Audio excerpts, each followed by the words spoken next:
말레이시아에서 꿈꾸는 하루하루를 살고 있는 꾸마루 F쌤입니다. 오늘은 제가 오랜만에 영어 독서 이야기를 조금 해보려고 해요. 아이와 제가 영어 독서를 시작한 지 이제 2년 가까이 되어가고 있어요. 그래서 제가 오늘은 아이가 영어 독서를 1년 이상 꾸준히 했을 때 일어나는 일에 대해서 한번 말씀을 드려보도록 할게요. 관심 있는 분들은 끝까지 시청 부탁드리고요. 구독과 좋아요도 꼭 눌러주세요. 감사합니다. 영어 독서 1년 이상 꾸준히 했을 때 일어나는 일. 첫 번째는 아이의 리딩 레벨이 올라가게 돼요. 이건 당연한 거죠. 아이가 꾸준히 영어 독서를 해왔다면 아이의 영어 레벨이 점점 올라가는 걸 보실 수 있어요. 저희 아이가 처음에 읽었던 책들을 한번 보여드리면 아마 그거를 확실히 느끼실 수 있을 거예요. 저희 아이가 저와 함께 영어 독서를 시작할 무렵 읽었던 책들은 주로 이런 책들이었어요. 클리포드. 그림이 굉장히 귀엽죠? 안에 보시면 그림은 굉장히 크게 들어가 있는 반면에 글자는 별로 없어요. 글이 별로 없다는 이야기죠. 한 줄, 두 줄, 세 줄 이 정도만 나오는 그런 책이랍니다. 두께는 한 요 정도 되고요. 이렇게 되어 있고 이렇게 시리즈가 여러 권 나와 있죠. 이 책 같은 경우는 저희 아이와 제가 알라딘 중고서점에 가서 구입을 했던 책인데 아마 여기 있는 시리즈 중에 그 중고서점에 있는 것들은 다 골라서 읽어봤던 것 같아요. 지금 저희가 소장하고 있는 것도 몇 권 있고요. 이 책도 역시 제가 알라딘 중고서점에서 구입한 책이에요. 아이가 고른 책이고요. We're Going on a Bear Hunt 라는 책인데 안에를 한번 보여드릴게요. 글밥이 이 정도 돼요. 한 4줄 정도 되고 이것도 역시 그림 위주의 책이에요. 그리고 굉장히 문장도 단순하고 그리고 계속 똑같은 말을 반복을 해요. 얘네들이 지금 이 가족이 베어 헌트를 떠나는 거예요. 그래서 곰을 잡으러 가고 있는데 결국에는 곰을 보고 너무 무서워서 도망가는 내용을 담고 있어요. 그래서 이렇게 생긴 책인데 책을 굉장히 재미있게 여러 번 읽었어요. 요즘에 저희 아이가 읽는 책은 랜드 오브 스토리라는 이런 정말 두꺼운 책이 있어요. 이게 6권 세트인데 지금 얘가 6권이에요.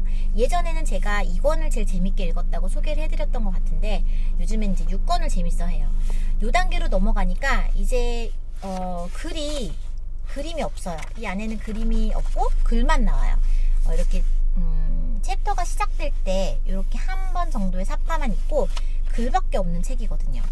네, 글밖에 없는 굉장히 두꺼운 이런 책인데 내용이 너무너무 재미있대요. 그리고 이 책을 한 번, 두 번, 세 번, 네 번 굉장히 여러 번 읽고 있는데 읽을 때마다 자기가 몰랐던 단어에 대해서도 더 알게 되고 자기가 놓쳤던 부분을 더 자세히 알게 돼서 너무 재미있대요. 그래서 한동안 정말 이 말레이시아에 제가 작년 8월에 들어왔는데 작년 8월부터 지금까지 계속 놓지 않고 읽고 있는 책이에요. 많이 읽은 책은 진짜 너덜너덜해진 책도 있어요. 이 책을 한동안 읽다가 제가 이런 수준의 다른 책도 얘가 읽을 수 있을까 하는 생각이 들어서 제가 아이에게 추천을 했던 책이 있어요. 바로 이 오즈의 마법사인데요. 왠지 읽을 수 있을 것 같잖아요. 내용도 친숙하고 그래서 한번 요거를 세일할 때 제가 세트로 구매를 했는데 이거 역시 이렇게 두꺼운 책이에요. 네, 이렇게 두꺼운 책이었고 안에도 보시면은 굉장히 지루하게 이렇게 글자만 나와 있어요. 그림이라고는 찾아볼 수가 없는 그런 책인데 이 책을 아이가 랜드 오브 스토리만큼은 아니지만 흥미롭게 읽었고 한동안 또 오즈에 빠져서 오즈 동화책이니 뭐니 그림이니 막 다 수집을 했어요. 그러면서 이 책도 같이 읽고 일단은 글밥에 대한 두려움이 없어졌기 때문에 아이가 더 쉽게 접근을 할 수 있고 막상 읽어보면 어려운 부분도 있지만 안 어려운 부분도 많거든요. 이게 재밌잖아요. 내용 전개도 재밌고 등장하는 인물들도 굉장히 재밌는 인물들이 많이 등장을 하기 때문에 아이가 흥미롭게 읽을 수 있는 그런 책들이니까 충분히 준비가 되었으면 이런 단계로 넘어가시면 될 것 같아요. 그리고 이제 제가 랜드 오브 스토리 말고 또 아이가 재밌는 거 뭐 재밌게 좀 빠지는 책 없나 하고 지켜봤는데 저희 아이와 가장 친한 친구가 학교에 있는데 그 친구가 놀크 다이어리를 추천을 해줬대요. 그래서 어느 날 학교 도서관에서 놀크 다이어리를 빌려왔더라고요. 처음에는 그냥 빌려오나 보다 했는데 좀 좋아하더라고요. 그래서 제가 이번에 저희 말레이시아 락다운 기간이거든요. 그래서 서점도 못 가고 있는데 온라인 서점을 통해서 이 책을 시리즈로 다 구입을 해줬어요. 10권 정도 12권 정도를 구입을 해줬는데, 안에 보시면 이렇게 그림도 나와 있고 글도 나와 있어요. 이 책은 다이어리 형식으로 되어 있고, 아이들끼리 쓰는 표현도 많이 나와 있고, 그리고 약간 사춘기 여자아이의 그런 감정들, 이런 게 표현이 잘 돼 있는 책이에요. 요즘에 저희 아이가 살짝 이제 사춘기로 접어드는 그런 시기거든요. 그래서 이 책을 굉장히 좋아하고 계속 읽고 있어요. 지금 사준 지 일주일 정도 됐는데 다 읽었고요. 12권 다 읽었고, 그리고 다시 한번 또 복습하면서 읽고 있더라고요. 그래서 요즘에는 이 책을 굉장히 사랑하는 저희 아이랍니다. 이렇게 아이가 1년 이상 영어 독서를 하니까 이렇게 레벨이 쭉쭉쭉쭉 올라가요. 물론 이게 더 빨리 되는 친구도 있고 더 느리게 되는 친구도 있어요. 빨리 되는 건 중요하지 않은 것 같아요. 아이가 준비가 됐을 때 다음 단계로 넘어가 주기만 하면 되니까요. 두 번째는 아이의 단어 수준에 관한 건데요. 아이의 단어 수준이 엄마를 뛰어넘는다. 네, 요거는 굉장히 충격적이었어요. 엄마의 독서량을 뛰어넘으면서부터 아이가 수준이 정말 하루가 다르게 달라지는 걸 느낄 수 있었어요. 문장을 만들 때 사용하는 단어가 제가 잘 못 봤던 단어들을 막 사용을 하더라고요. 그래서 저도 제가 공부를 해야겠구나 이렇게 생각을 했던 게, 굉장히 어려운 수준의 그런 단어들을 사용을 했는데, 제가 물어봤어요. 이렇게 어려운 단어 어떻게 알아? 했더니 이 아이의 입장에선 이게 어려운 단어는 아니라는 거예요. 자기가 읽는 책에 자주 등장하는 단어이기 때문에 따로 영어 사전을 찾아서 공부를 하거나 아니면 엄마한테 뜻을 물어보지 않았는데도 이거를 한글로 설명을 하더라고요. 한글로 정확하게 무슨 단어인지는 말할 수 없지만 한글로 내용을 설명을 해요. 그러기 시작을 했어요. 그래서 제가 전에는 한글 레벨이 항상 똑같이 가야 된다 이렇게 생각을 했어요. 아니면 한글 레벨이 더 먼저 가야 된다. 근데 이제 이 아이는 영어 레벨이 더 한글 레벨을 올라갔기 때문에, 그러니까 독서 수준이 굉장히 많이 올라간 경우에는 이게 뒤바뀔 수도 있다는 거를 느끼게 됐어요. 그래서 한글 수준이 아직은 그 단어에 못 미쳤는데 영어로는 이거를 아는 거예요. 그래서 설명을 할 수 있는 거죠. 한글로 그런 단어가 있다는 거를 이제 반대로 가르쳐 주게 되는 거예요. 그래서 이러한 게 정말 저한테 놀라운 일이었고요. 물론 지금도 엄마한테 단어 뜻을 물어봐야 되고 스펠링을 물어봐야 되고 제가 가르쳐 주는 경우도 많이 있어요. 하지만 아이가 책을 통해서 배운 굉장히 어려운 단어들이 있어요. 외국인들은 많이 사용할 수 있지만 저희가 잘 모르는 단어들 있잖아요. 이러한 것들에 대해서 아이가 굉장히 잘 알게 된다는 거, 단어 공부가 따로 필요 없다는 거, 그걸 보고 제가 많이 놀랐었어요. 세 번째는 수준 높은 단어나 문장을 표현하게 됐어요. 이것도 두 번째랑 같은 맥락인데요. 단어 수준이 올라간 만큼 표현법도 굉장히 높아졌어요. 그래서 학교 선생님으로부터 칭찬을 많이 받는 게 굉장히 높은 수준의 사고를 하고 있다. 그리고 말을 하면서 그런 표현들을 자주 사용을 하고 그래도 그런 수준이 나타난다, 이런 이야기들을 들었었어요. 그래서 이 아이가 책에서 본 것들을 한 번씩 사용을 해보면서 어휘도 수준이 높아졌고 문장력도 수준이 높아졌고 말하는 것도 일반적이지 않은 복잡한 구조의 문장들을 잘 이야기를 하더라고요. 정말 부러울 따름이에요. 저도 저희 아이처럼 영어 독서를 꾸준히 정말 많이 했다면 이러한 놀라운 일을 경험할 수 있었을 텐데, 어느새부턴가 아이가 엄마표 영어 독서라고 하기엔 조금 무리가 있을 정도로 아이표 영어 독서를 하고 있더라고요. 제가 읽어라 하지 않아도 그냥 정말 재밌어서 읽는 그런 단계에 이제 들어왔기 때문에 제가 이제 아이의 독서량을 따라잡을 수가 없게 됐어요. 네 번째는 라이팅이 많이 잡혀져요. 라이팅 실력이 따라서 올라가게 되는 것 같아요. 저희 아이가 1학년 때 처음 학교에서 독서록을 썼을 때 그걸 한번 보여드리고요. 그리고 책을 어느 정도 읽었을 때 독서록을 또 보여드려 볼게요.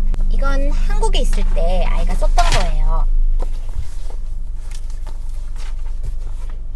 물론 한국에서는 이제 한글로 이런 걸 쓰라고 써야 되잖아요. 근데 이제 저는 영어책 읽었을 땐 영어로 써도 된다고 해서 아이가 한글로도 쓰고 영어로도 썼어요. 제가 한번 보여드리면 저희 아이가 책 읽기를 하기 전 처음에 이런 식으로 독서록을 썼었어요. 보시면 굉장히 문법도 틀려있고 글씨도 엉망이고 그리고 글씨도 크고 되게 얼마 몇 주 쓰지 못했잖아요. 근데 이때가 이제 방학 기간이 이게 처음 독서록을 쓰는 방법을 선생님께 배우고 방학 동안 저와 엄청난 책을 읽은 후에 아이가 이렇게 조금씩 바뀌기 시작했어요. 이 위에랑은 좀 많이 달라진 상황이에요. 이거는 이제 한글 독서록 같은 경우이고요. 이제 뒤에 보시면 조금씩 영어를 쓰기 시작했어요. 이렇게 영어 독서록도 쓰기 시작했어요. 영어 독서록. 나중에는 이렇게 영어 독서록을 썼는데 너무나 자리가 부족해서 여기까지 이렇게 종이를 붙이면서까지 이렇게 썼던 게 있는데, 이게 가능했던 이유가 아이가 독서 수준이 점점 높아졌고 독서량이 많아지다 보니까 쓰고 싶은 말도 많고, 그리고 책의 내용을 간추리는 것도 처음엔 짧은 책이니까 별로 쓸 게 없었지만 이젠 길어지다 보니까 내용을 쓸 것도 많아지더라고요. 그래서 아이가 이렇게 발전을 했어요. 이제 아까와 거의 비슷하지만 내용이 조금 더 정리가 됐고요. 이제는 정말 빽빽하게 쓰죠. 네, 이렇게 쓰게 됐었어요. 이게 지금 제가 여기 말레이시아에 오기 전에 아이가 영어 독서를 하고 아니면 한글책 독서를 하고 나서 독서록을 썼던 것들이에요. 이제 책을 많이 읽게 되면 아이가 뭔가 쓰고 싶어 하는 것 같더라고요. 저희 아이만 그런 게 아니라 책을 조금 좋아하는 아이들을 보면 뭔가를 자꾸 쓰려고 그래요. 자기 생각을 쓰기도 하고 아니면 좋은 문장을 베끼기도 하고. 국제학교 같은 경우는 맵 테스트라는 거를 보거든요. 근데 맵 테스트는 분기마다 한 번씩 아이의 실력이 어떤지, 어느 부분이 부족하고 어느 부분이 잘 발달하고 있는지에 대해서 이렇게 평가를 하는 시험인데, 자기 점수가 상위 몇 %인지 이렇게 퍼센테이지가 나오게 되거든요. 근데 저희 아이가 예전에 그 또래에서 상위 2%의 리딩 레벨을 갖고 있다고 나왔었어요. 리딩 그 시험에서. 이번에 또 결과를 받아봤는데 이번에 1%로 됐더라고요. 근데 너무 신기했던 거는 아이의 리딩 레벨이 그러니까 진짜 올라가더라고요. 꾸준히. 정말 학원도 다니지 않고 다른 무언가를 활동을 하지 않잖아요. 예전에 제가 지랄발랄 처음맘의 불량육아 이런 도서를 읽었었는데 아이에게 그냥 읽기라고 말을 하더라고요. 무조건 읽히기만 하면 된다. 아이가 충분히 읽을 수 있도록 여러 가지 방법을 동원해서 읽혀라.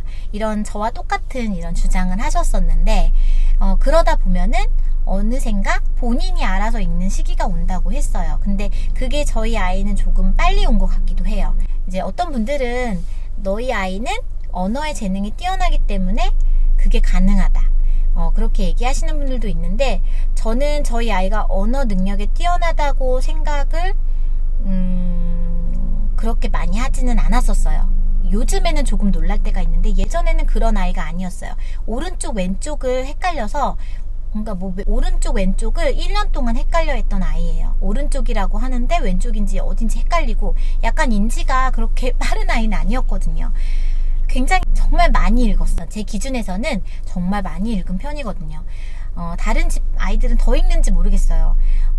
그러니까 저희 아이보다 더 많이 노력하는 친구도 있을 것이고 정말 그거 가지고 뭐 많이 읽었다고 하냐 하는 사람들도 분명히 있을 텐데 독서 교육에 정말 올인해서 했었기 때문에 어떻게 하면은 아이에게 조금 더 많이 읽히고 조금 더 많이 읽어주고 듣도록 할까 이거에 관심이 집중이 돼 있어서 아이가 일어나면서부터 잘 때까지 틈틈이 정말 들이밀었어요. 아이가 느끼지 못하도록 굉장히 교묘하게 그래서 아이가 읽은 양을 지금 생각해보면 굉장히 많은 양을 읽었기 때문에 그런 단계들을 밟고 지금 이러한 수준까지 되지 않았나 싶고요. 다른 분들도 정말 한번 목표를 정하시고 아이에게 많이 읽히시면 분명히 언젠가는 아웃풋이 나올 거예요. 하지만 너무 아웃풋을 기대하고 아이를 푸시하신다거나 너는 이렇게 읽었는데 이것도 못하냐 이런 식으로 얘기를 하시면 아이가 힘이 빠져버리잖아요. 읽기 싫어할 수가 있기 때문에 그냥 얘가 언젠가는 이게 나올 거야. 어른이 돼서라도 좋은 퍼포먼스가 나올 거다 믿고 그냥 아이에게 충분히 많이 읽도록 해주시는 게 정말 중요한 것 같아요. 오늘 제가 준비한 영상은 여기까지고요. 시청해주신 여러분들 정말 감사드리고요. 앞으로도 좋은 정보 많이 공유하도록 할게요. 그럼 오늘도 좋은 하루 보내시고요. 구독과 좋아요도 꼭 부탁드립니다. 감사합니다.